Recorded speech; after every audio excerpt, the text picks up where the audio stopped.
Halo, selamat pagi, selamat siang, selamat sore, selamat malam, selamat subuh, dan selamat waktu apapun waktu kalian nonton Pak Eko Mahasiswa episode ke-30 ini dan gak kerasa ya, kita udah sampai ke 30 episode loh guys Pak Eko. Wuh! Waduh, gak kerasa banget ya, apalagi buat Pak Eko nih sebagai the big boss dari acara ini ya. Nah, untuk episode ke-30 kali ini sebagai sebuah episode yang tentunya tuh ibaratnya tuh kayak milestone gitu ya. Kita bakalan ngebahas satu topik yang cukup panas nih. Dan panasnya ini literally panas. Karena biasanya topik ini kalau kita taruh di atas kompor dengan panci maka dia akan menjadi panas. Yaitu adalah tentang minyak goreng. Tapi kita gak bakalan bahas soal harga minyak goreng yang naik atau misalnya sudah dilepas menurut keekonomian pasar itu udah terlalu mainstream ya. Tapi kita akan bahas soal subsidi minyak goreng. Kenapa kita bahas soal subsidi minyak goreng? Karena ini adalah salah satu bentuk kebijakan terbaru dari pemerintah untuk terlihat mengatasi prahara minyak goreng yang terjadi sekarang ini. Jadi subsidi minyak goreng langkah dadakan atau gimana gitu. Nah, buat membahas tentang subsidi minyak goreng ini, gue sebagai host Pantek udah ditemenin nih sama dua orang yang sebenarnya kalibernya nggak beragukan lagi ya. Mungkin ada yang mau kenalan duluan? Oke, mungkin dari gue dulu ya. Halo teman-teman Sobat Melek, kenalin, kayaknya udah kenal semua sih, udah sering juga ya. Nama gue Kelvin Rizky, gue dari FEB Universitas Pertamina. Halo semuanya, aku Fandar dari Universitas Erlangga. Oke, udah kenalan. Nah, sekarang waktunya kita bakalan ngebahas nih soal si subsidi minyak goreng ini. Maybe mulai dari pertanyaan pertama ya. Apa sih yang bikin harga minyak goreng ini atau minyak goreng sebagai komoditas disubsidi sama pemerintah? Oke, kapan dulu atau aku dulu nih Kak? Mas. Oke, mungkin dari aku dulu ya. Kalau aku ngeliat dulu sih, aku lihatnya dari Eagle View dulu sih ya. Kenapa jadi disubsidi? Mungkin kalau aku bilang, kalau misalkan dari ekonomi, sebenarnya itu kering banget ya. Cuma ini basic lagi. Jadi kenapa sih minyak goreng disubsidi? Karena adanya kegagalan pasar pada produksi dan juga pengolahan minyak goreng ini. Jadi kalau misalkan kita bahas ekonomi, ya kita nggak bakal jauh tuh dari garis-garis ini nih, demand sama supply ini, ya kan? Nah, kalau teman-teman tahu juga, demand dan supply, demand kan permintaan, terus supply itu juga penawarannya atau nggak produksinya. Nah, kalau aku bahas dulu dari demand deh. Nah, demand ini kenapa sih bisa tinggi gini? Pertama, mungkin yang aku bisa bilang adalah konsumsi juga ya, konsumsi minyak di apa namanya Indonesia juga cukup tinggi, walaupun dulu tuh di semester 2 itu tuh cukup stagnan kalau bisa aku bilang dari Gabungan Pengusaha Kelapa Sawit Indonesia per 15 Desember 2021 yang dikelola oleh atau diolah oleh Data Box Indonesia itu konsumsinya apa namanya minyak goreng ini sebenarnya stagnan. Nah, cuma ada lagi nih demand yang kedua nih. Nah, demand kedua ini tuh kalau nggak salah pemerintah juga udah mau terapin biodiesel atau B30. Bahwasannya nanti ada pencampuran nih minyak kelapa sawit juga minyak yang biasa digunakan untuk sehari-hari, katakanlah untuk bensin dan segala macamnya. Dan juga aku boleh bahas juga dari sisi penawarannya atau biasanya produksinya sih. Jadi ada sih beberapa poin yang bisa aku bilang di kenapa goreng ini disubsidi. Mungkin yang pertama adalah penurunan produksi sawit, kelapa sawit ya, pada semester 2 tahun 2021 ya. Sebenarnya kalau aku lihat nih yang dari apa namanya gabungan pengusaha kelapa sawit ini per Mei itu tuh naik gitu, naik Juni ya. Mei, Juni, Juli itu kan udah masuk semester 2 tuh. Nah, terus mulai turun nih di bulan apa ya? Ya Juli, sorry, Juli turun, tapi naik lagi di Agustus, tapi turun lagi nih sampai Oktober. Sorry to say, aku belum dapat yang data November sama Desembernya ya. Nah, ini juga mengindikasi bahwasannya suplainya buat minyak goreng pun bisa turun juga. Lalu yang kedua, tadi kan aku bahas domestik ya. Lalu aku juga bahas yang pasar dunia. Ternyata penurunan produksi pun nggak cuma di Indonesia gitu. Yang notabene-nya kan Indonesia itu digadang-gadang sebagai pemasok kelapa sawit terbesar Indonesia itu bisa kalau nggak salah dapat 20% ke atas lah untuk pasokan ini di dunia.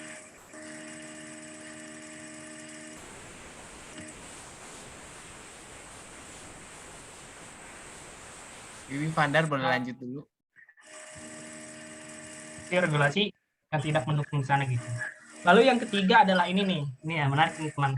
Ini nih ada yang nimbun-nimbun nih, kalau teman-teman juga tahu ya, ya kan? Dan nimbun-nimbun ini juga di tapi timbul sama di tingkat mungkin yang produsen atau biasa dibilang mafia, atau juga ya di tingkat rumah tangga nih. Kalau misalkan aku tadi baru baca ya, cuma aku belum kesoalan sih hari ini lagi nggak ada uang ya. Seperti saya. Nah, katanya tuh minyak malah melimpah gitu di Alfamart sama Indomaret. Karena udah dikeluarin nih apa namanya? Kalau nggak salah DMO ya, DMO sama DPO itu domestic market obligation sama domestic price obligation itu dicabut di Indonesia. Makanya tuh tiba-tiba langsung jebret ya, banyak banget tuh minyak tuh. Jadi tuh kalau gua ibaratnya pemain atau spekulatif nih, gua beli di bulan Januari atau bulan Desember 14.000 nih. Tuh tiba-tiba tuh DMO tuh sama DP itu dicabut tuh. Tiba-tiba 24.000 kan ya. Wah, itu untung banget sih naik 70% kan ya. Udah ibaratnya bisa jadi murah banget itu loh. Sorry itu saya gua nggak sebut namanya ya. Dan juga yang ini juga PR juga sih dari Kementerian Perdagangan juga ya. Katanya itu ekspornya itu tuh ekspor minyak yang mungkin diolah atau enggak yang masih mentah itu tuh nggak memperhatikan DMO sama DPO yang sudah diterapkan pemerintah. Jadi itu ya yang ekspor itu tuh ya asal ekspor aja. Makanya tuh minyak goreng juga jadi apa namanya langka banget lah, makanya pada akhirnya disubsidi. Dan juga mungkin yang kelima mungkin yang bisa aku terakhir bilang adalah adanya disparatis antara harga domestik dan juga harga internasional yang bikin pemerintah pada akhirnya itu mencabut DPO sama DMO ini gitu. Jadi aku teman-teman boleh mention ya, minyak goreng ini setahu aku yang subsidi itu cuma satu. Soalnya minyak goreng di Indonesia itu ada 3 bagiannya. Kalau menurut aku ya nanti mungkin bisa dikoreksi sama Kak Pandar atau enggak. Yang pertama itu ada minyak goreng curah, minyak goreng kemasan sederhana biasa aja, atau minyak goreng kemasan premium. Nah, yang premium sama kemasan sederhana itu nggak disubsidi, ya kan? Mungkin karena ya value edit lah ya, karena kan lebih mungkin lebih premium tuh ya tadi bilang. Nah, curah ini yang disubsidi oleh pemerintah sebesar kalau nggak salah 14.000 ya. Makanya kenapa minyak goreng ini bisa disubsidi ya mungkin untuk menjaga distribusi dan taksasi minyak goreng itu sendiri sih. Mungkin itu dari aku. Mungkin dari Kak Pandar gimana, Kak? Oke, kalau dari aku, sebenarnya dari Calvin tuh udah lengkap banget. Banyak banget udah lengkap. Mungkin aku cuma mau nyimpulin aja kalau benar tadi kata Calvin bahwa minyak goreng yang disubsidi itu hanya minyak goreng curahan yang ditetapkan dengan harga eceran tertinggi itu sebesar 14.000 per liter. Sedangkan untuk minyak goreng kemasan sederhana dan premium itu mengikuti harga keekonomian. Nah, dana subsidinya itu berasal dari Badan Pengelolaan Dana Perkebunan Kelapa Sawit. Jadi sebenarnya kenapa sih pemerintah melakukan subsidi minyak kelapa sawit curah gitu? Sebenarnya yang paling yang paling lagi hits banget nih sekarang yaitu yang pertama terjadi situasi penyaluran keadaan distribusi minyak goreng saat ini, dan yang kedua kalau misalnya kita lihat situasi global di mana di seluruh dunia pun terjadi kenaikan harga-harga komoditas. Salah satunya adalah harga CPO dunia juga meningkat. Gitu. Oke, sebenarnya inti dari tadi mereka dua omongin dengan secara komprehensif dan lengkap itu adalah satu. Jadi, kenapa sih disubsidi? Karena gejolak harga dan stok minyak goreng yang sedang ya nyusahin banyak orang gitu bisa dibilang. Karena ujung-ujungnya yang terjadi adalah setelah berbagai intervensi pemerintah adalah harganya tinggi dan stoknya tuh cenderung susah dicari gitu ya. Nah, maka dari itu subsidi hanya diberikan kepada minyak goreng curah yang biasanya dikonsumsi oleh masyarakat menengah ke bawah. Sementara untuk minyak-minyak yang lain dalam kemasan itu nggak dikasih subsidi alias dia harganya ngikutin mekanisme pasar gitu. Dan mungkin satu lagi kalau bisa nambahin ya, mungkin kita juga bisa bahas nih tentang kebijakan pemerintah mengenai B30 yang akhirnya menyedot suplai dari sawit, minyak sawit sebagai bahan baku minyak goreng kepada pembuatan bahan bakar ramah lingkungan gitu. Tapi itu kita bahas nanti ya habis ini. Nah, terus di pertanyaan kedua nih dari Pak Eko kita tercinta. Terus gimana sih subsidi ini mempengaruhi gejolak di pasar gitu? Ada yang mau jawab? Oke, mungkin dari aku ya. Kalau aku sih ngeliatnya tadi sebenarnya udah dijelasin sama Mas Rio sih, bagaimana subsidi mempengaruhi gejolak pasar. Menurut aku sih untuk masyarakat ya, atau rumah tangga lah biasanya dia dibilang ya, rumah tangga mungkin dengan penghasilan menengah ke bawah ini sangat membantu banget sih. Pertama mungkin nih yang aku bisa bilang itu buat yang mengolah makanan, contohnya warteg, nasi Padang ya kan. Jadi ini mereka tuh buat produksi yang buat masak lah ya, bisa dibilang tuh cukup membantu lah. Tapi kalau aku bisa bilang ya, aku juga pernah baca tuh ngariset bahwasannya kalau curah ini tuh ternyata kalau buat dimasak itu tuh boros banget gitu, panasnya lama banget ya katanya ya. Makanya aku pikir kalau misalkan dibilang juga 50-50 juga sih kalau misalkan minyak yang biasa kan biasanya lebih cepat panas ya. Tapi yang curah ini malah nggak cepat panas, which is kayak gas itu jadi boros lagi loh. Kalau bisa dibilang kalau di bahasa ekonomi intensitas energi, bisa ya kan intensitas energi yang gasnya ini tuh malah kenyerap malah ke minyak-minyak gitu. Harusnya yang bisa lebih ke yang lebih produktif gitu sih. Nah, kalau aku juga apa sih tadi mention juga ya bahwasannya ada nih yang mempengaruhi yang subsidi ini. Tadi aku juga mention DMO sama DPO, tapi aku belum jelasin apa sih DMO itu. Kalau biasa bahasa enaknya sih bilang ini katakanlah produsen itu mau ekspor ke luar negeri, mungkin ada konsumen ininya potensial atau segala macam. Nah, mereka itu diwajibkan itu menyisakan volume gitu, volume ekspor dia, katakanlah kelapa sawit ini untuk memenuhi kebutuhan domestik. Contoh, katakan 20% dari volume dia yang biasa dia ekspor, 30% dan lain sebagainya. Terus DPO itu apa sih? Domestic Price Obligation ya. Biasanya ini sih yang ini sih kurang lebihnya mengatur harga kelapa sawit dan juga oleh ini. Nah, tadi aku juga dimention lagi, itu dicabut ya, dicabut seiring dengan dicabutnya juga HET ya, harga eceran tertinggi. Nah, tadi sebenarnya apa namanya? Apa juga mention ya. Mungkin aku bisa lengkapin lagi ya.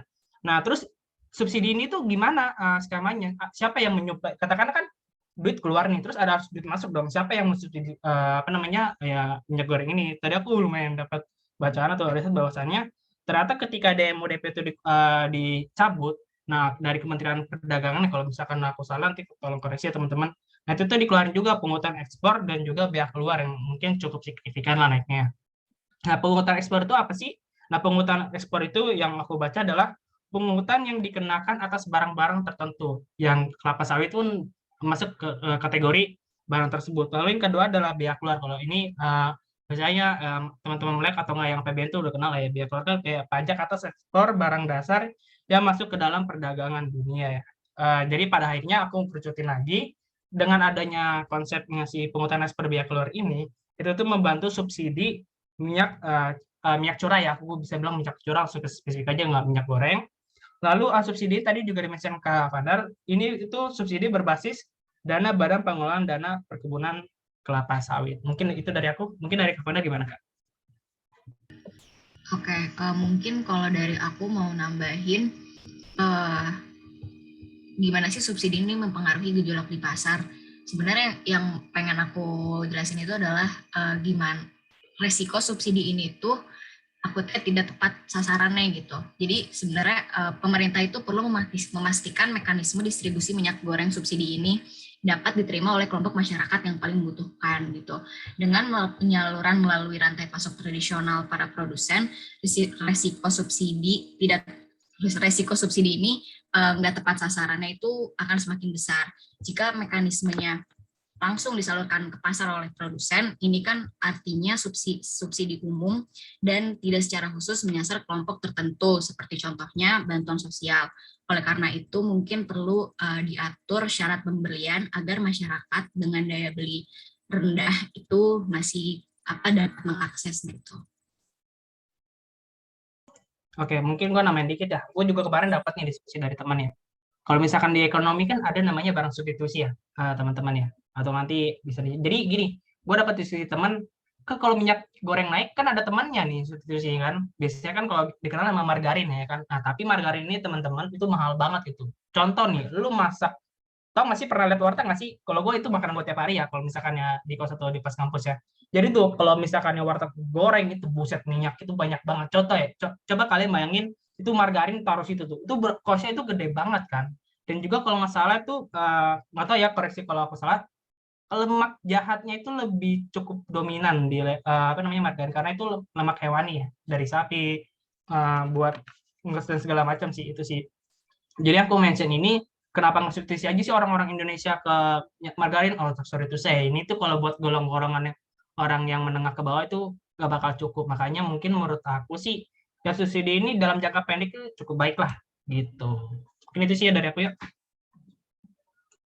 Oke, jadi bisa dibilang pengaruh subsidi ini adalah yang pertama dia itu bisa membantu masyarakat menengah ke bawah supaya inflasi dari biaya hidup mereka tuh nggak tinggi-tinggi banget. Itu yang pertama. Nah, terus yang kedua juga dari subsidi ini ada juga concern mengenai distribusi gitu. Mestinya ketika subsidi ini dilakukan karena harganya bisa lebih murah atau ditekan dan ada dibanjirin bantuan pemerintah, distribusinya bisa lebih lancar. Tapi kadang-kadang dalam realitasnya kita perlu melihat lagi nih, meninjau lagi. Apalagi kalau misalnya kita berbicara soal minyak goreng di Indonesia, maka kita berbicara juga soal the power of political economy juga. Karena industri minyak goreng kita juga dikuasai oleh beberapa pihak yang maybe ada yang dekat dengan kekuasaan, ada juga yang tidak dekat dengan kekuasaan. Tapi mungkin daripada ntar kita dijitak Pak Eko ya untuk membahas ini, jadi we left it for another time aja. Oke, sekarang yang terakhir aja dia langsung ya. Nah, terus menurut kalian apakah langkah subsidi minyak goreng ini untuk minyak curah ini tepat? Oke, mungkin dari aku, teman tadi udah dimention juga sih sama Kak Pandar. Mungkin kalau bisa dibilang kalau subsidi ini menurut aku langkah yang tepat cuma di dalam jangka pendek ya. Tadi karena balik lagi, sebenarnya aku baca juga dari YLKI ya, Yayasan Lembaga Konsumen Indonesia itu dibilang walaupun nanti ada minyak curah ini disubsidi, tapi itu distribusinya lagi yang tadi yang dibilang Kak Pandar itu juga harus diperbaiki itu. Jadi kalau nggak salah pernah ada berita ya, contoh katakan Alfamart nih, di Alfamart kan minyak goreng ada tuh, terus di TikTok rame kan kayak teriak-teriak gitu loh. Kayak orang-orang tuh udah nggak mikir buat sosial lagi, benar-benar buat individu gitu loh, ya kan untuk rumah tangga dia lah ya kan. Jadi nggak mikir lagi gitu kan. Ya mungkin itu yang buat kelas menengah bawah. Untuk yang menengah ke atas kan buat gue sih ya biasa-biasa aja. Mungkin yang karena income dia udah cukup, ya katakanlah yang tadi nih yang gue bilang, sekarang kan lagi banyak melimpah ya harga-harga minyak goreng minyak goreng di supermarket itu melimpah ya. Dia mah tinggal beli aja kan, nggak mikir buat nanti buat gua simpanan atau buat jalan-jalan atau lain sebagainya ya kan.